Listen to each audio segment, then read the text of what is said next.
शेर कश्मीर शेख मोहम्मद अब्दुल्ला साहब के 119वें जन्मदिन पर उस लीडर के आज जन्मदिन पे हम इकट्ठे हुए हैं जिस लीडर ने जम्मू कश्मीर को एक दिशा दी। वो दिशा जो सालों साल तक चली, क्योंकि शेर कश्मीर ने जब जम्मू कश्मीर को संभाला था उसमें इतनी तामीर और तरक्की नहीं थी। सड़कें कच्ची थी, पानी का बुरा हाल था, बिजली कहीं नहीं थी,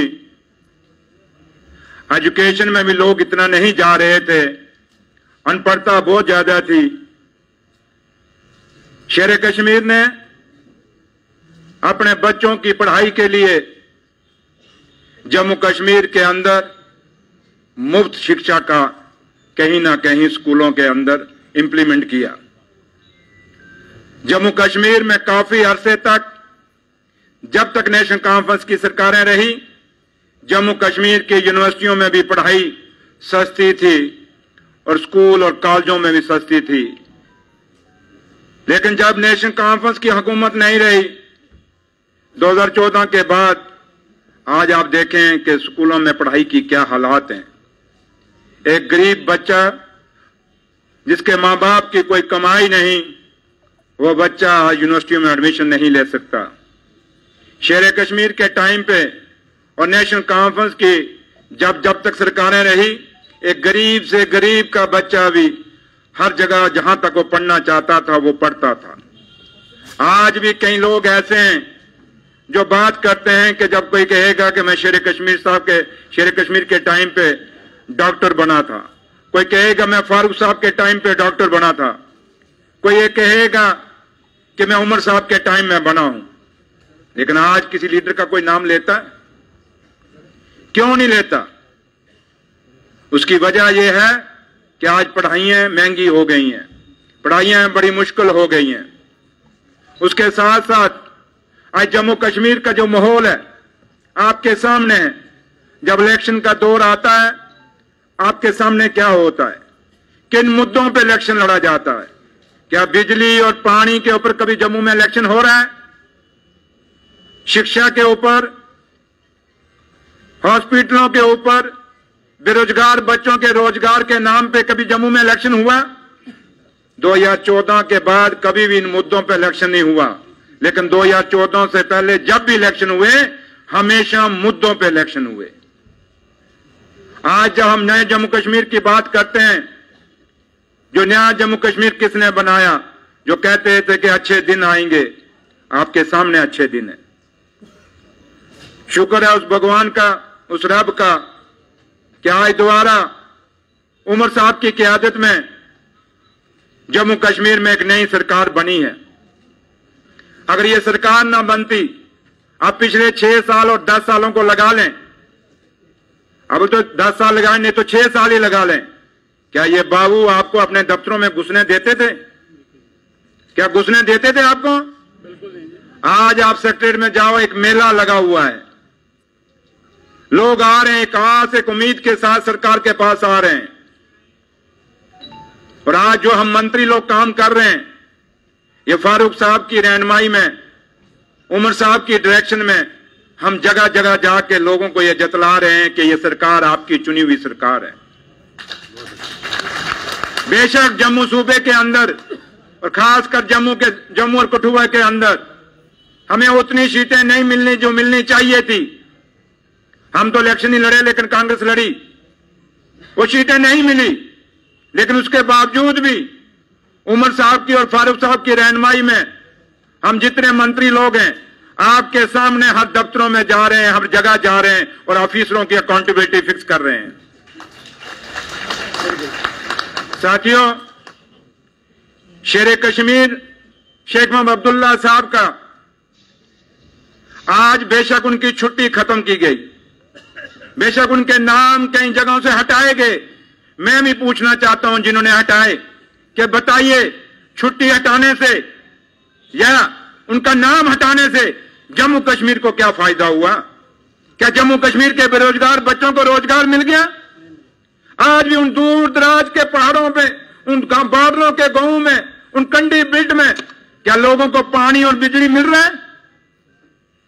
अगर ये नाम हटाने से आप लोगों की जो बेरोजगार बच्चों को रोजगार दे देते, ये बिजली, पानी, स्कूल, सड़कें, हॉस्पिटल अच्छे दे देते, तो हम भी कहते चलो हमारा नाम हटाया, कम से कम आपने तो काम किया।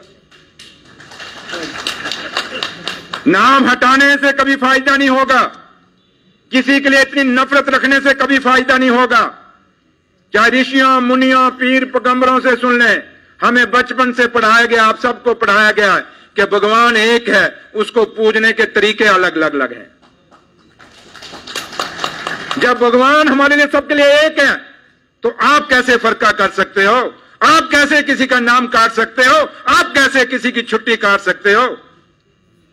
अगर आपने ये हिंदुस्तान, जिस हिंदुस्तान की जब हम बात करते हैं, हमें बचपन से सिखाया गया कि अनेकता में एकता है हिंदुस्तान।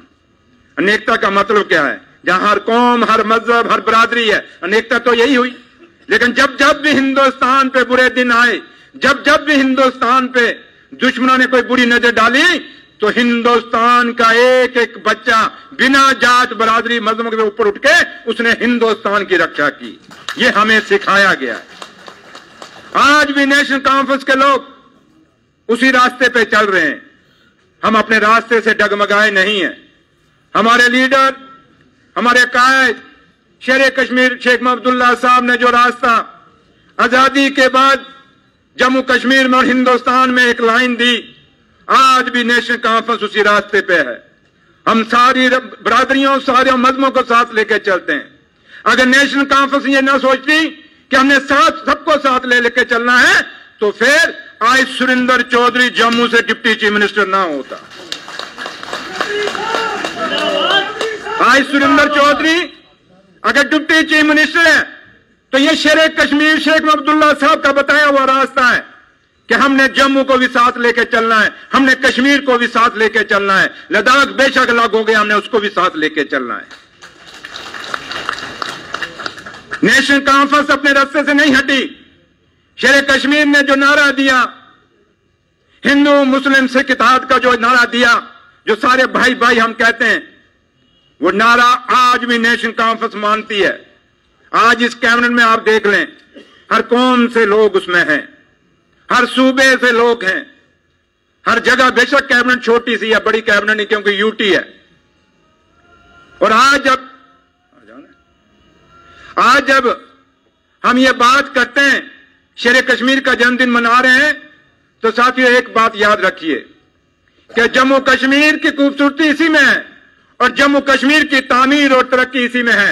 जब तक जम्मू कश्मीर में जम्मू और कश्मीर गठा नहीं रहेगा, तब तक कोई तामीर तरक्की नहीं होगी। ये तभी होगी जब जम्मू और कश्मीर एक साथ रहेगा, एक मुठ रहेगा, एक ताकत में रहेगा।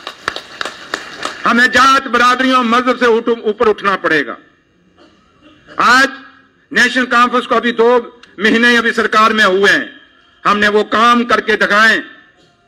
मेरे लीडर डॉक्टर फारूक अब्दुल्ला साहब की क़यादत में और उमर साहब की डायरेक्शन में जो ऑनरेबल चीफ मिनिस्टर हैं, आज सरकार ने जो फैसले किए हैं आपके सामने, आपकी खोई हुई इज्जत, क्योंकि हम स्टेट के मालिक थे, आज स्टेट से हमें यूटी बनाया गया है और हम दिल्ली को बार बार याद करा रहे हैं कि ये वादा आपका है कि जम्मू कश्मीर को जब भी हालात ठीक हो जाएंगे, हम जम्मू कश्मीर को फिर से स्टेट का दर्जा देंगे। भैया अब तो इलेक्शन भी हो गए, सरकार बन गई है, और कौन से हालात आप अच्छे चाहते हो? अब तो स्टेट दे दीजिए। ये वादा आपका है, ये वादा आपका है कि जम्मू की जमीन, जम्मू कश्मीर की जमीन है और जम्मू कश्मीर का रोजगार बाहर के लोगों को नहीं लेने देंगे। ये आपने खुद दिल्ली के हिंदुस्तान की पार्लियामेंट में कहा है, तो वही वादा आप पूरा कर दीजिए। जो स्पेशल स्टेटस हम मांग रहे हैं, वो स्पेशल स्टेटस हमारा फिर से बहाल कर दीजिए। हम कहां गलत मांग रहे हैं? हिंदुस्तान के आइन को हम मानते हैं, बाबा साहब भीमराव अंबेडकर के बनाए हुए इस आइन को, इस कॉन्स्टिट्यूशन को हम मानते हैं, उसके नीचे सिर झुकाते हैं। और आज भी उसी आइन के नीचे सिर झुका के हम कह रहे हैं कि ये 2 चीजें हमारी हैं, ये हमें दे दीजिए, ये जम्मू कश्मीर की हैं। इसलिए मैं आपसे यही कहूंगा कि आज जब हम ये दिन मना रहे हैं, आपके सामने बड़ी सारी मुश्किलें और मुसीबतें हैं। जहां तक सरकार का ताल्लुक है, चाहे आपकी इंडस्ट्री पॉलिसी है, हम अपनी लीडर की क़यादत में इंडस्ट्री प्लस पॉलिसी को भी रिव्यू करने जा रहे हैं। जो माइनिंग की पॉलिसी है, मैं कल कठुआ भी गया और जम्मू में भी देखा, और हमने कल उमर साहब की डायरेक्शन पे हमने एक डीएमओ भी कल सस्पेंड किया, क्योंकि कठुआ के अंदर अपने दरिया नहीं बिकने देंगे, हम अपने पहाड़ नहीं बिकने देंगे। कोई बाहर से आएगा 15-15, 20-20 ट्रालों के टायरों के ट्राले लेके आएगा और हमारे दरियाओं को खरीदने की कोशिश करेगा, वो नहीं बिकने देंगे। ये वादा आपसे हमने किया हुआ है।